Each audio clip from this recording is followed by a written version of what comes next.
আসসালামু আলাইকুম, কেমন আছেন সবাই? আশা করি আল্লাহ তায়ালার অশেষ রহমতে ভালো আছেন।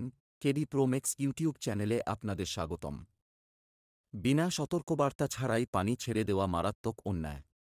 এতে কয়েক হাজার কোটি ডলার ক্ষতি হয়েছে। পাল্টা ব্যবস্থা হিসেবে গ্যাস সরবরাহ বন্ধ করতে হবে। আন্তর্জাতিক আইনে মামলা করতে হবে। দেশের বন্যা পরিস্থিতি খুবই ভয়াবহ।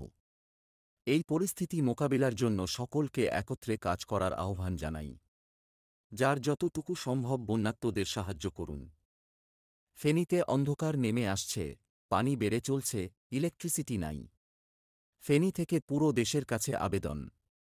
এই মুহূর্তে খাবার, নৌকা প্রয়োজন। আগে নৌকা পাঠান। মানুষ বাঁচান। দোহাই লাগে একটা ড্রাম অথবা এক মুঠ মুড়ি নিয়ে হলেও এগিয়ে আসেন। কুমিল্লার গোমতী নদীর আশেপাশের মানুষ সজাগ থাকুন। ভারতের ত্রিপুরা ডুম্বুর গেইট খুলে দিয়েছে। খুব অল্প সময়ের মধ্যে বিপদ সীমার উপর দিয়ে প্রবাহিত হতে পারে। শেষবার ১৯৯৩-তে ডুম্বুর গেট খোলা হয়েছিল। আর আজ পুনরায় খোলা হচ্ছে। সবাই সাবধানে থাকবেন। ত্রিপুরাতে ভারী বর্ষণে বন্যা দেখা দিয়েছে। ফলে ত্রিপুরাতে অবস্থিত ডম্বুর হাইড্রোইলেকট্রিক পাওয়ার প্রজেক্ট বা ডুম্বুর গেট খুলে দেয়া হয়েছে, যা সর্বশেষ ১৯৯৩ সালে খুলে দিয়েছিল। ফলে খোয়াই নদীর পানি বৃদ্ধি পাচ্ছে, যা সহজে কমার সম্ভাবনা নেই। বিপদসীমার উপর দিয়ে খোয়াই নদীর পানি বৃদ্ধি অব্যাহত আছে। এছাড়া কুমিল্লা গোমতী নদীতেও পানি বাড়তেছে। আল্লাহ রাব্বুল আলামিন সবাইকে হেফাজত করুন। আমিন।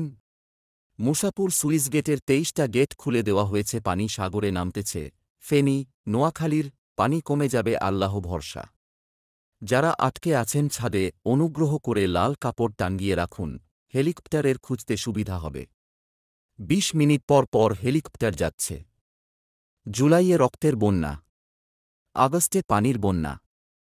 না জানি কোন মায়ের সন্তান এভাবে বন্যার পানিতে ভাসতেছে। আহারে, মায়া ভরা দুটি চোখ তাকিয়ে আছে আমাদের দিকে, একটু আশ্রয়, একটু সাহায্যের জন্য। ছবিটা দেখার পর আসলেও চোখে পানি ধরে রাখতে পারলাম না। ৮ জেলায় পানিবন্দী ৪.৫ লাখ পরিবার, মারা গেছে ২ জন। আল্লাহ তুমি ছাড়া কেউ এই বিপদ থেকে রক্ষা করতে পারবে না। পৃথিবীর ইতিহাসে নিকৃষ্টতম গণহত্যাকারী শেখ হাসিনাকে আশ্রয়, নোটিশ ছাড়াই ওয়াটার গেট খুলে দিয়ে বন্যার সৃষ্টি করা ভারতের সাথে বাংলাদেশের সম্পর্কের অবনতির কারণ হতে পারে। এ বিষয়ে বাংলাদেশের জনগণের কাছে স্পষ্ট ব্যাখ্যা দিতে হবে। বাংলাদেশের জনগণ এমনি এমনি ছেড়ে দিবে না। বাঙালির কিন্তু হারার ইতিহাস নাই। সাবধানে থাকিস তোর 7 সিস্টার নিয়া।